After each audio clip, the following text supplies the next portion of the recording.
तारीख को किसको वोट देंगे? आवाज नहीं आई। 20 तारीख को किसको वोट देंगे? 20 तारीख को किसको वोट देंगे? आपका नेता मजबूत होगा तो आप मजबूत होंगे।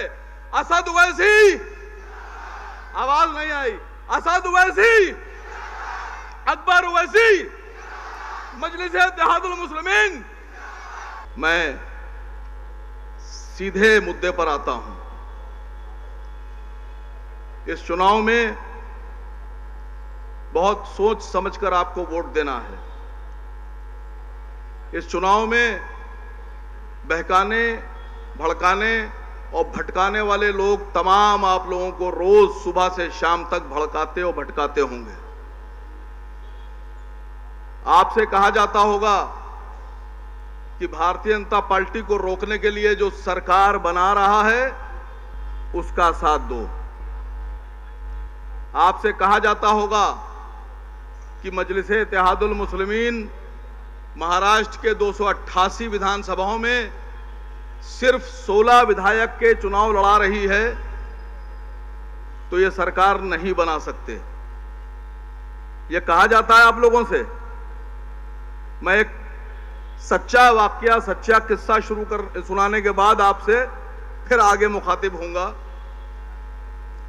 बादशाह का नाम नहीं लूंगा, जिस बादशाह का किस्सा सुनाने जा रहा हूं, क्योंकि अगर नाम ले लिया तो न जाने कहां तक मिर्चा लग जाएगी।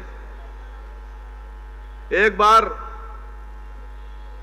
एक मुसलमान बादशाह के सामने जंग पर जाने से पहले एक हाथी लाया गया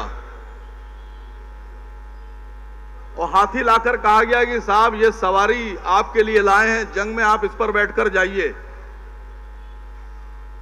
तो बादशाह उतर कर बैठ गया। बैठने के बाद उस बादशाह ने, मुसलमान बादशाह ने कहा कि इसकी लगाम कहां है? तो लोगों ने, जिन्होंने उनको हाथी दिया था, उन्होंने कहा साहब इसमें लगाम नहीं होती है, इसमें जो आगे महावत बैठा है ये हाथी को चलाएगा और आप पीछे बैठकर लड़ाई लड़ेंगे। तो उसने कहा बिना लगाम की सवारी है? कहा जी साहब। तो बादशाह बोला कि ये महावत जहां चाहेगा हमको ले जाएगा, मैं ऐसी सवारी पे बिल्कुल सवार नहीं होता हूं जिसकी लगाम मेरे हाथ में नहीं है। तो वो बादशाह उस हाथी से उतर गया। इसलिए उतर गया कि जिस सवारी की लगाम उसके हाथ में नहीं है वो उस पर बैठना भी पसंद नहीं कर रहा था। मैं आप लोगों से पूछ रहा हूं, जिस सरकार की लगाम आपके हाथ में नहीं होगी, ऐसी सरकार को आप वोट क्यों देंगे? क्या ऐसी सरकार को वोट देंगे आप? आपको ऐसी सरकार बनाना है जिसकी लगाम भी आपके हाथ में हो। आपके हाथ में लगाम तब आएगी जब आप अपने पसंद के और अपने हक की बात करने वाले विधायकों को चुनकर भेजेंगे, जो आपके लिए आपके हक की लड़ाई लड़ेंगे, आपके हक की बात करेंगे और आपके मुद्दों पर सरकार से छीनकर आपके मुद्दों को मनवाएंगे।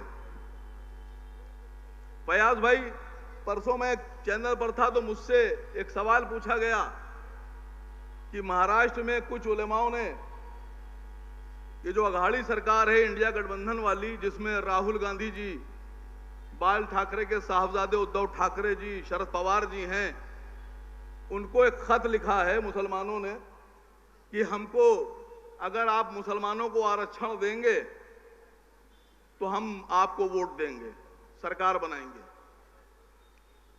आप में से कितने लोगों को यकीन है कि यह आरक्षण देंगे आपको?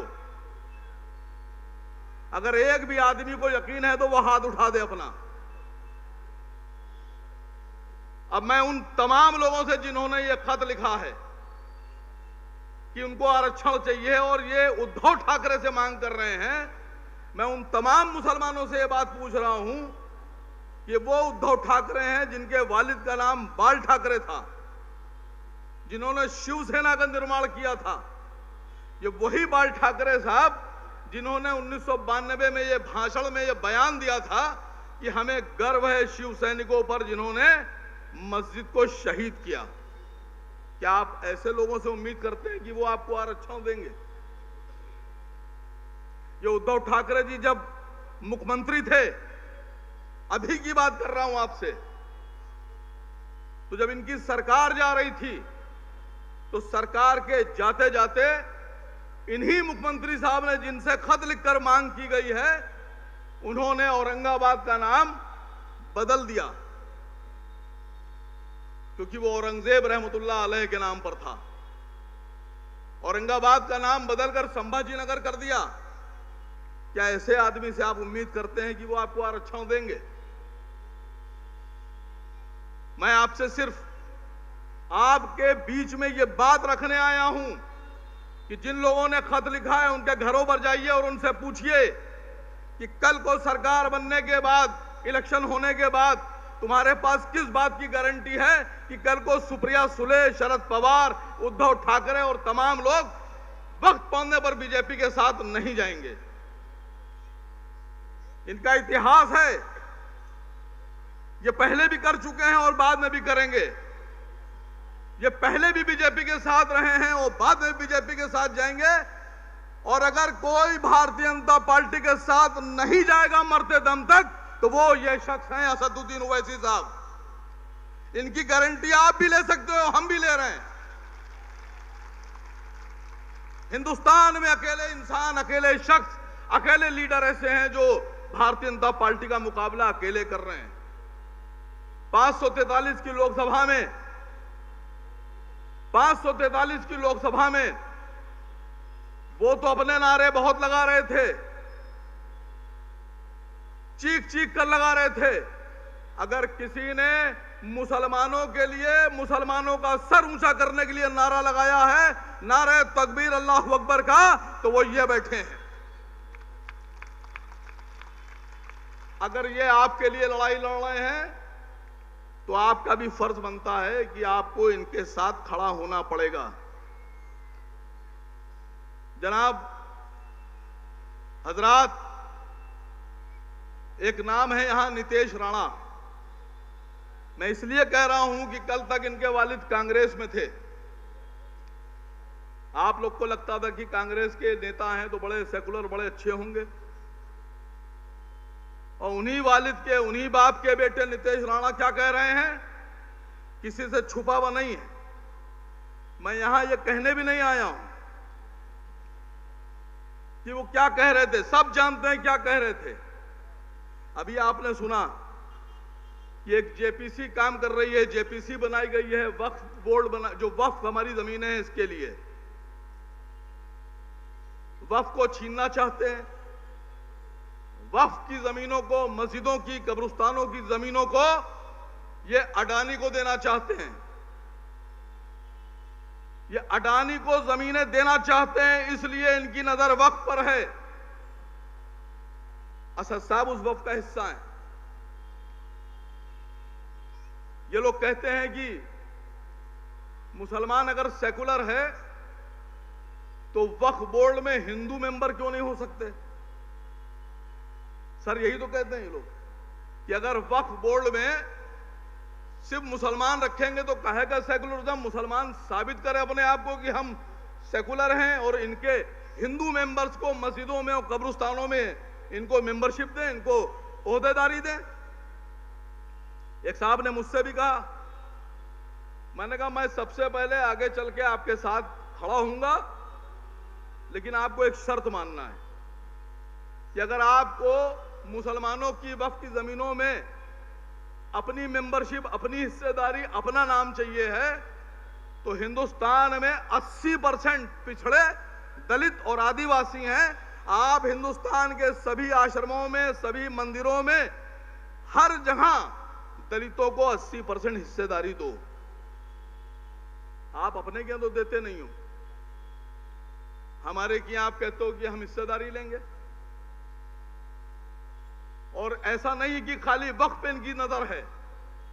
ये वक्फ की जमीनें अडानी को देने के बाद मंदिरों की जमीनें भी देंगे, गुरुद्वारों की जमीनें भी देंगे, आदिवासियों की जमीनें भी देंगे और दलितों की जमीनें देंगे।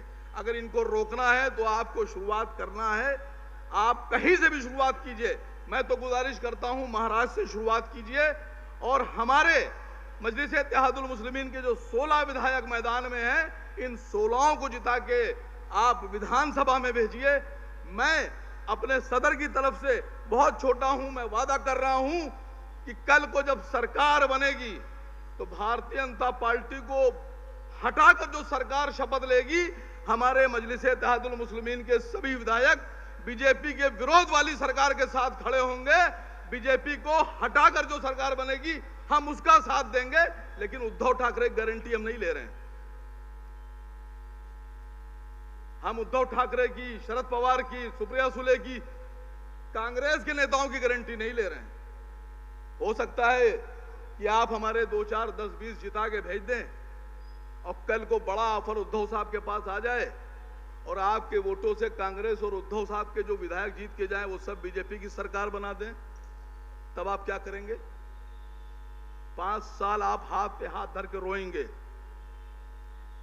और आपको इस बात का अफसोस होगा कि ये जो सरकार चल रही है ये आपके वोट से बनी है। इसलिए मैं गुजारिश कर रहा हूं कि 20 तारीख को बहुत सोच समझ के फैसला कीजिएगा। जीत हार अल्लाह के हाथ होती है, न जिताने वाले आप न हराने वाले आप, लेकिन आपको इस बात को सोचना होगा कि 20 तारीख को जब आप वोट देने जाएं तो आप ऐसे आदमी को वोट दें जिसकी गारंटी आप ले सकें कि वो बीजेपी के विरोध में था और मरते दम तक बीजेपी के विरोध में रहेगा। उद्धव की गारंटी नहीं है,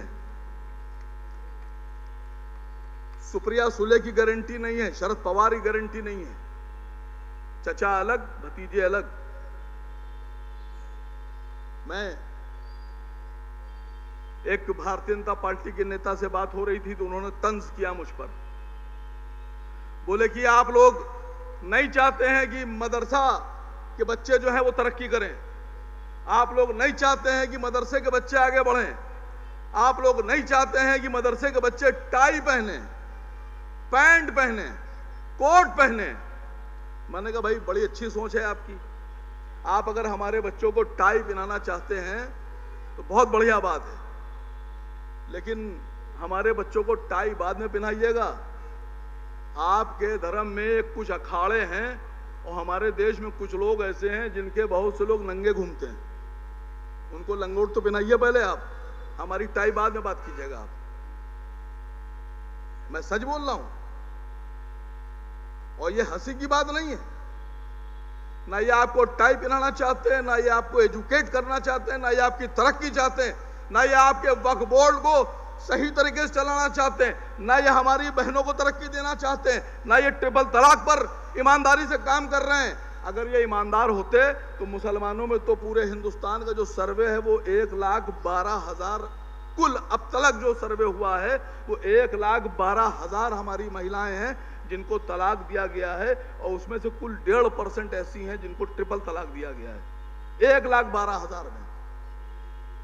लेकिन जो हिंदुस्तान का रिकॉर्ड है वो यह है कि 20 लाख हमारी गैर मुस्लिम बहनें छोड़ दी गई, बिना तलाक के छोड़ दी गई। मेरा आंकड़ा नहीं है ये सरकार का आंकड़ा है, ये भारत सरकार का आंकड़ा है कि 20 लाख हिंदू बहनों को बिना तलाक के छोड़ दिया गया है। ना उनको शौहर उनका हक दे रहा है, ना उनको खर्चा देता है, वो ऐसे ही रह रही हैं। और 8 लाख से ज्यादा हमारी हिंदू बहनों को तलाक दिया गया है। अब अंदाजा लगाइए कितने ईमानदार हैं। 28 लाख हिंदू बहनों की लड़ाई छोड़कर वो 1,500 2,000 मुस्लिम बहनों की लड़ाई लड़ रहे हैं, कितने सच्चे हैं ये। मैं अपनी बात खत्म करूंगा इस बात के साथ, आपसे एक वादा चाहता हूं, 20 तारीख को जब आप बटन दबाने जाएंगे, कितने नंबर पे फैयाज भाई? 5 नंबर के बटन के सामने मजलिस-ए-इत्तेहादुल मुस्लिमीन का चुनाव निशान पतंग, उसको दबाना है और इस यकीन के साथ दबाना है कि फैयाज साहब जीतने के बाद भारतीय जनता पार्टी का कभी समर्थन नहीं करेंगे, साथ नहीं जाएंगे, विरोध में रहेंगे। और यह सोचकर आपको बटन दबाना है कि यह आपका अपना विधायक है, उद्धव की गारंटी नहीं है, कोई गारंटी नहीं है उद्धव की, कोई गारंटी नहीं है शरद पवार की, कोई गारंटी नहीं है कांग्रेस के विधायकों की। कब छोड़कर चले जाएं और आप मुंह देखते रह जाएं। इसलिए अपनी टीम का कैप्टन खुद बनाइए। आपकी टीम आपके कैप्टन के साथ जब रहेगी तो कैप्टन भी मजबूत रहेगा, टीम भी मजबूत रहेगी, बैटिंग भी मजबूत होगी, बॉलिंग भी मजबूत होगी।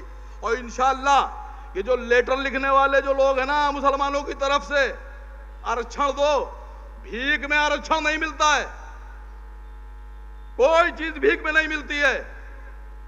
आरक्षण लेने के लिए लड़ना पड़ता है, आरक्षण लेने के लिए आपको एकजुट होना पड़ेगा।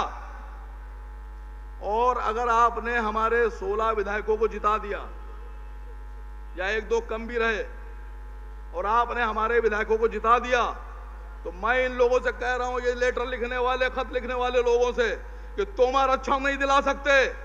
आरक्षण दिलाएंगे असद साहब और असद साहब के विधायक और आपका वोट। इसलिए आप हाथ उठाकर यह वादा कीजिए कि 20 तारीख को किसको वोट देंगे। आवाज नहीं आई। 20 तारीख को किसको वोट देंगे? 20 तारीख को किसको वोट देंगे? आपका नेता मजबूत होगा तो आप मजबूत होंगे।